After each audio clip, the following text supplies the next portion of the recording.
sisipa maging sa ating napakagandang parokya. Pero minsan natin pinagdadasal.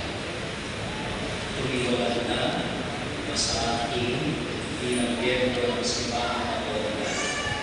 Tulog ka na sa ibang sekta, tulog ka na sa ibang